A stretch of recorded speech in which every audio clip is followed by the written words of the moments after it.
So, Nicholas, welcome to Kicking Tables. It's a pleasure to have you on today, and Dan, welcome back. It's good to see you again. Your Thanks so second much for having second me time back. on the Yeah, show, and no, it's great. I have a feeling it won't be the last time, Dan. Thanks for having us. No, we're churning out games nonstop, so I'm always happy to be on. Awesome. Yeah. Well, welcome, gentlemen. We're talking about, of course, adventure tactics, and you're coming back to Kickstarter. Your base game was successfully funded.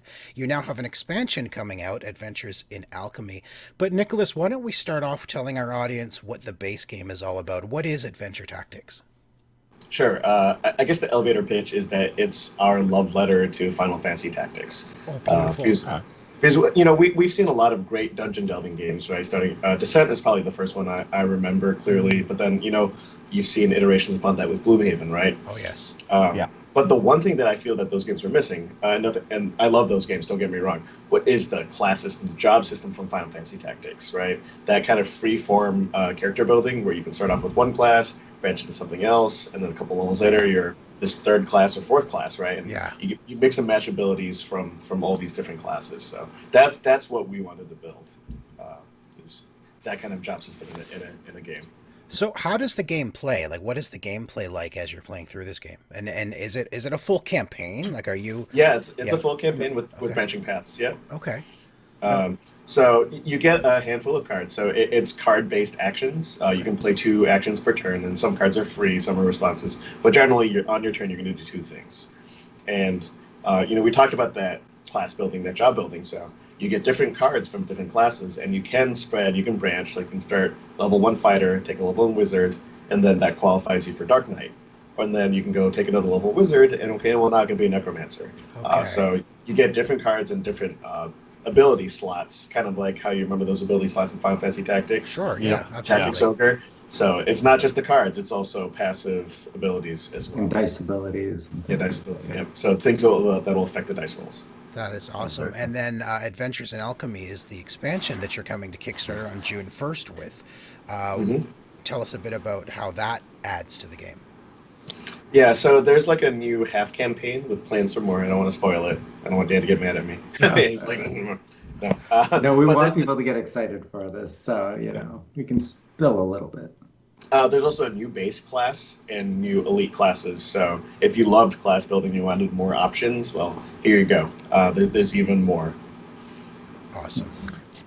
So I'm curious, what age range is this geared at? Because it's very sort of cutesy, cutesy characters. Is this something that I could sit down and play with my 10-year-old? Would she be able to follow along, or is this sort of geared more of an Absolutely. older age? It's So geared for the this younger. works Perfect. with all ages. Yeah, we got a lot of groups that are just adults that play it, but like my 6-year-old can play it, and Yeah. she does great. And she'll plan. She'll be like, "Oh, I can move here, teleport with my imp.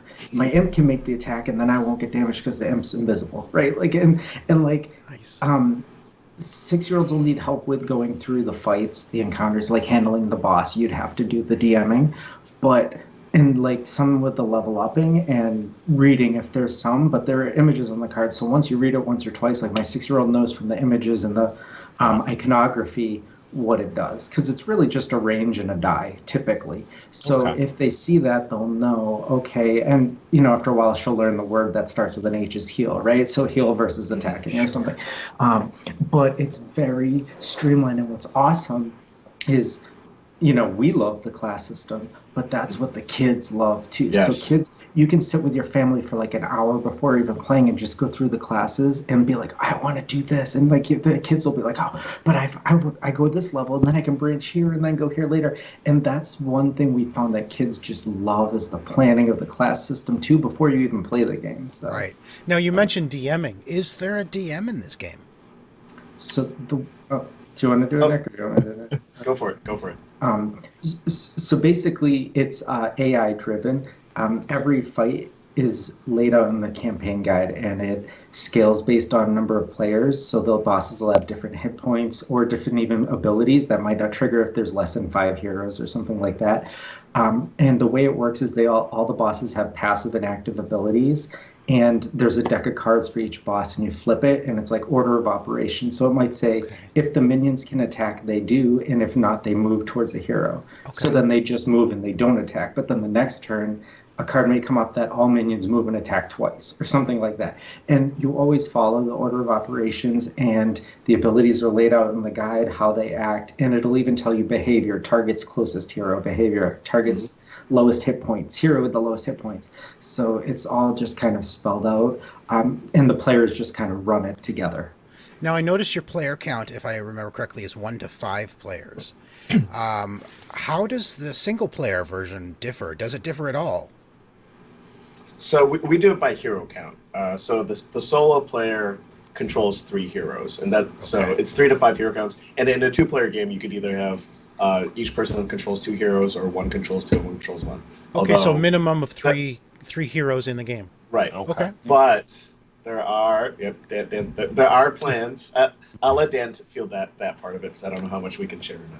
We're not going to say who, but we've been talking with other designers, because we have other things Nick and I are working on, that we're going to have flesh out like a true solo mode that might be a full campaign based on like a solo playthrough with one hero or possibly other things affecting it. One really cool thing Nick added in Adventures in Alchemy is an AI-driven ally deck. So it's kind of like the bosses, but there's an event during the fight, and whenever that comes up, you flip a card for your ally, and it tells you how they might buff your team or who they attack.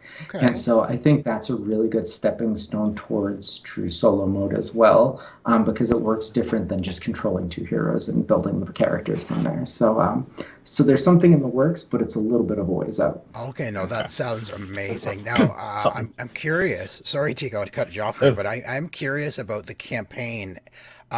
Is it replayable? Is it kind of campaign that once you're done, you can go right back and start again right from the beginning? Yeah, so we built branching in, and I always want to credit Ian, right? Ian Zhang, yeah. Yeah, Ian Zhang. You got zanged, Ian Zhang. Because we had a very straightforward campaign originally. Like I wrote, like it was, on rails, right? But then he's like, no. Like, what's fun about those games, right? And we talked about the concept of boss keys, right? Legend of Zelda, where you can get things and that unlocks different paths. And it's not the most complicated branch in the world, but most of the time you're going to have 2 choices, and so they can crisscross, and you can choose different paths. So there's a lot of different combinations for how the game goes. And we have like some secret like video gamey type paths, right? There's a speedrun path. Like if you skip a bunch of fights, it's tough, but you get a reward for it, right? Awesome. So we tried to build in those things that we love. So there's always a challenge to go back and try to do. Yeah. And, oh, sorry. I was gonna say, we have a Facebook group dedicated to adventure tactics, and there's people who are like, yeah, I played the campaign 5 times with my kids already. Sweet. And the game just came out in February, right? It's the fact that he's been through the game 5 times, front and finish, with his kids was amazing.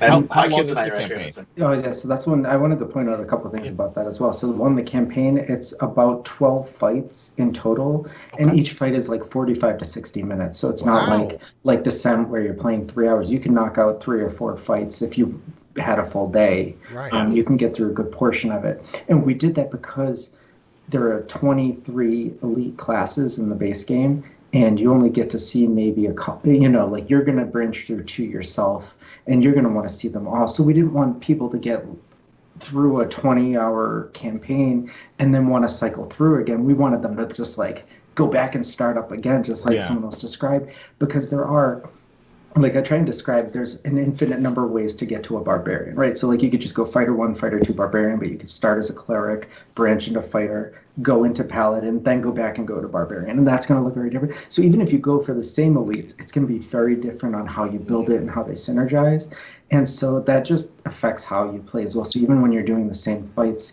your team's going to be completely different when you get to those fights, and we wanted that for our first campaign to kind of be very doable. And we also included a Kickstarter exclusive that we sell directly as a Sidequest guide, which has 6 fights from guest designers. They all designed their own fight. So it's just something extra one-shots you could do or do within your campaign. And then Nick has an endless dungeon mode where you could build random compiled bosses and just go in and do single fights so that you could just keep kind of playing and exploring all the possibilities out there. Awesome. Yeah. Awesome. And I will say, so for the Adventures in Alchemy, we have another campaign involved in it, but we have another side quest guide with more guest designers and just a lot of cool stuff in the works for that. Amazing. So this game speaking sounds of- awesome.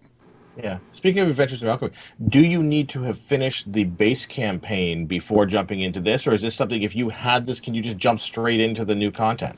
So Yes. what's cool is Nick designed it so campaign one in the base game, there are two acts. Getting to the tower, that's the big thing, and then the Yeah. second half is ascending the tower to the main boss. Mhm. So this Adventures in Alchemy, the first half of the campaign is a second path to get to the tower. So it's all different fights that lead you there. We didn't want to make a full campaign at the start of this, and so what this does is it directs you right into Act 2 of the first game. So it's just a second way to get there with new classes and new fights. Okay. Oh, we have more in the works for the second half as well that will probably be hopefully unlocking through the campaign.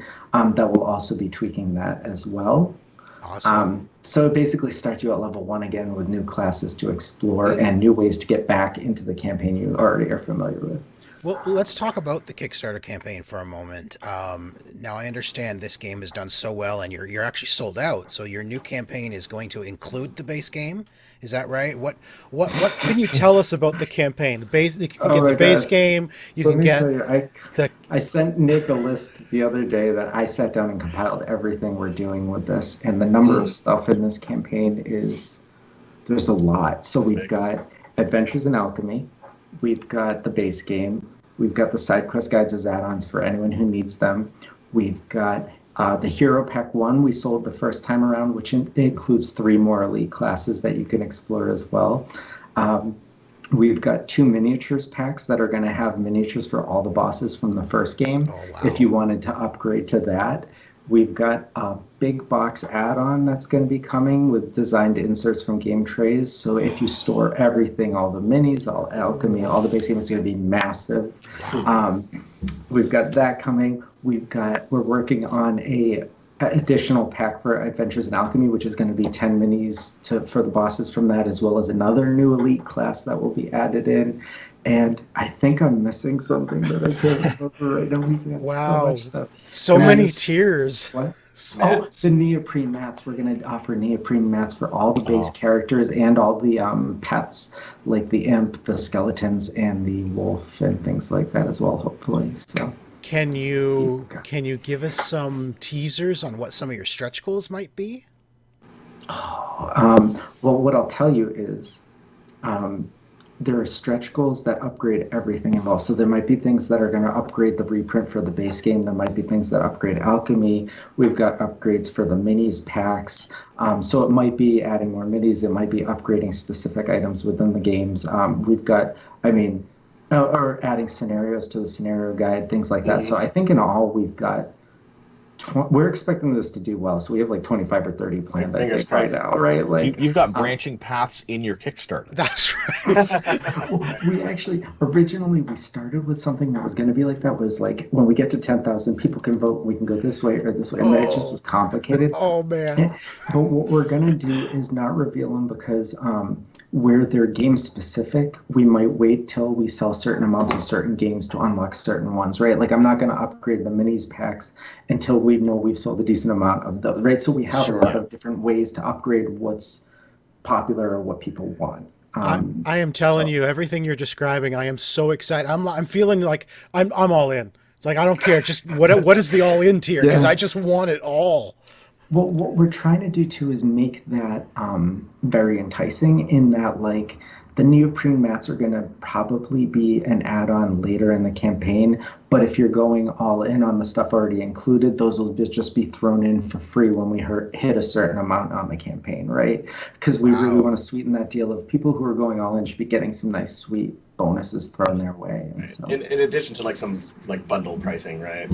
Right. Yes. Yeah. So we'll only have course. bundle pricing, and then we're like, oh, have some mats too that everyone else is paying for because you're going all in with like all this stuff. So, yeah. Wow. Well, so this Kickstarter is pretty quick, as you said, after the release of the base game. When's the next Kickstarter? You have plans? What are your future plans for this game? What do you guys have? You mentioned the solo mode, but what else are you guys thinking of for this?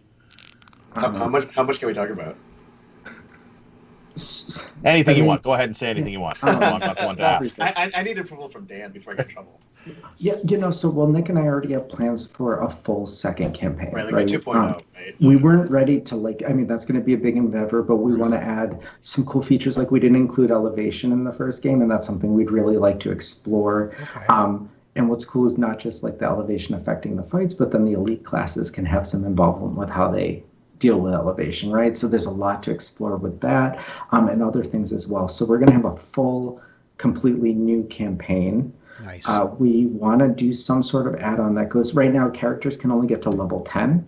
So we Okay. might at some point do a pack that allows them to go levels 11 through 15. Awesome. I Basically, was going to extend the ask level you. cap, yeah. I was going to Yeah. ask you if you were going to do a campaign that allows you to continue your characters, because one of the biggest things when our game group played Journeys in Middle Earth, once you got to the end of the campaign, you could do another campaign, but you started from level 1 again. And we're like, I just want to take my character into that new campaign. Want So my cool gear that I Yeah. found. Right, I want all Exactly. that stuff, right? Yeah. Exactly. So thank Yeah. you for thinking of that. Like, if you're going to add a new campaign, let me take the character that I've worked so hard to build into that and continue building him. What's hard is everyone wants that now, and we're not ready to. Right, Sure. we're trying to round out what we've got and do things progressively, right? We have more ideas for more elite classes, and if we're going to bundle them into things or do another hero pack, we're not really sure yet. But really, Nick and my biggest endeavor is going to be full campaign 2.0. And so Nice. that's why we're hiring someone else to do the solo mode, because we know that we got to focus on the full campaign ourselves. Yeah. No, that's Those are the awesome. biggest things coming, right, Nick? And I mean, is there more? No, those are the big That's ones. Yeah. the biggest stuff. That's awesome. I'm excited. I honestly, I'm just saying to myself, I'm all in. Just give me everything. I'm excited. Yeah, we're trying to make it. I mean, we know like that's the thing. We're trying to find what people find the most fun, and really the class system is it. So that's why we're trying to find things that just add more classes, Yeah. in ways that helps, right? So most packs, the minis packs, because they're so big and they have, I mean, it's something like 30 minis each or something like that. We're not adding class packs into those just because there's already so much going into those. But pretty much everything else we sell, we try and throw an extra class in or something like that, because we know it's just like the meat and bones of the game. Right, and there are 3 elites in the new base class already in Adventures in Alchemy, so it's kind of like already a hero pack. Yeah. But one thing I wanted to mention is also the community has been amazing. Between the group, on BGG, and also the Facebook group that we started, we've gotten so many community requests for their like favorite classes from like Final Fantasy Tactics Ogre. So we've been obviously we haven't been commenting on it, but we've been taking a note of the people's requests. And there's been some custom content on BGG as well. A couple of people have posted their own campaigns awesome. on there. So it's really and their nice. own classes, right? Some people have made their own elite classes Yeah. too. Yeah, Well, that's it's neat over. that your game actually Awesome. allows people to create a custom campaign. Like how does your game allow people to do that? What is it about the game that you can say, okay, I'm just going to make my own campaign? How does that actually work in Adventure Tactics? Yeah.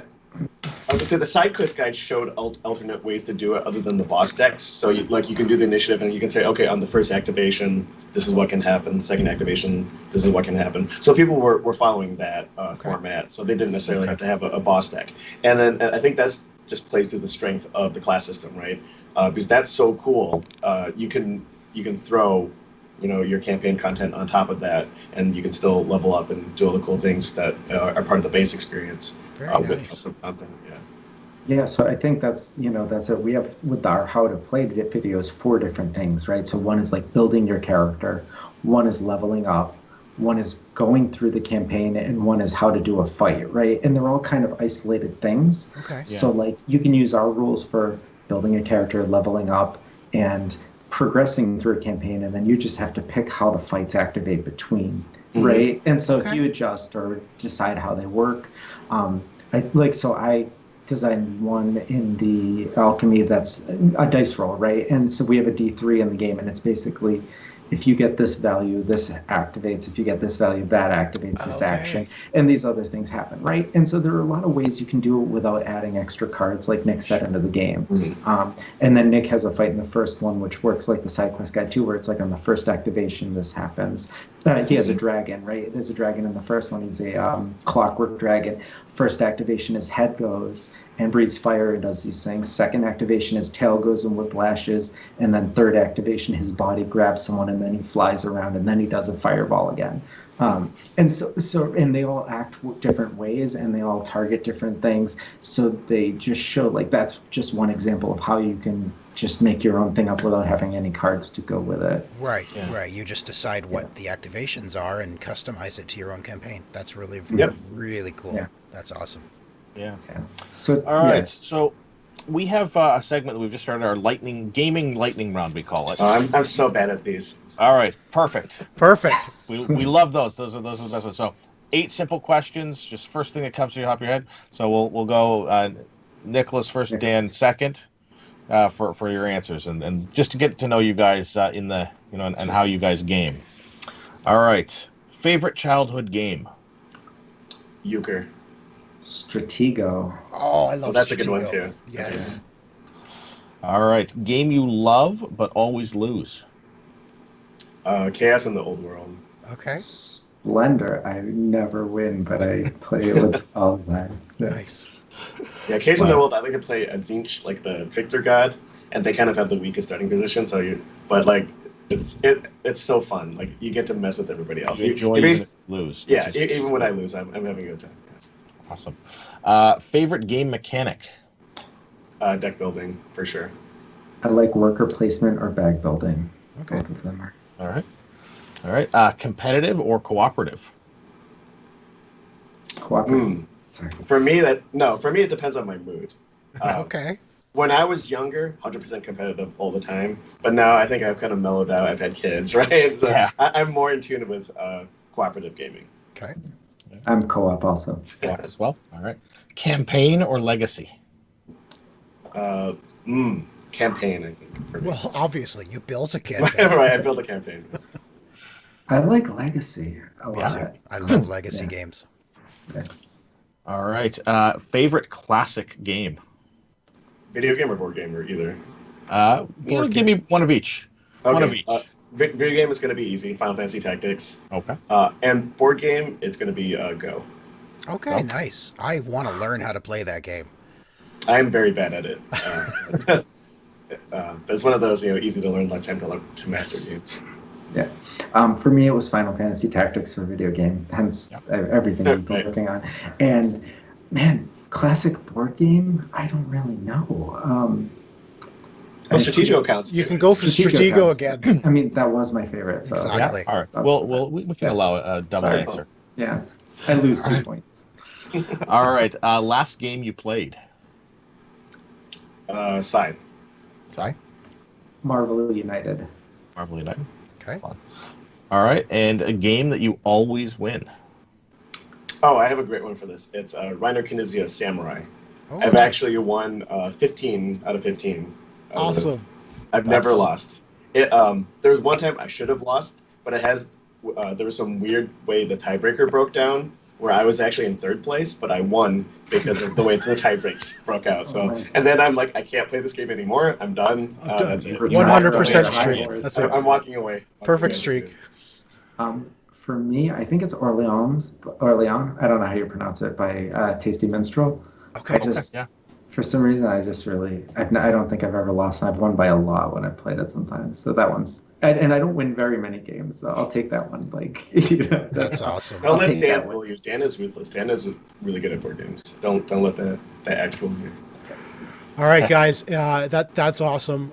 We love doing these lightning rounds. Gives us we get to know you outside of your own game, and that's always fun.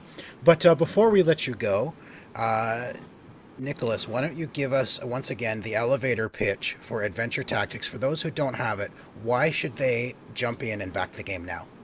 Well, it's kind of a more accessible dungeon crawler. As Dan mentioned, kids as young as 5 or 6 have been playing it and going through the entire campaign. The parents kind of help them build their classes and run the monsters, but they can play it themselves very well. And they also love the immediate feedback of leveling up and planning their characters. Because not only are the scenarios shorter, 45 to 60 minutes, Right. but after every one, you level up. So you get that dopamine rush of getting something cool with your class, or seeing something new after every fight. And then wanting to jump right back in to use all your new Yep, gear. yep, that's right. That's right. Well, guys, thank you so much for joining us tonight. It was great to meet you, Nicholas. Dan, it was good to see you again. Good luck with the new campaign. I am going to be there all through the whole journey because I'm excited. But good luck with the new campaign. And everybody, go check it out June 1st on Kickstarter. The link is in the description below. Guys, good luck and thanks so much. Thank you. Thanks for having us. Bye. Thanks everyone for watching this episode. Be sure to join us on our great journey and join our Kickstarter coming up. And if you like what you saw here, be sure to subscribe to OMG Nexus. The link is below. And thanks again.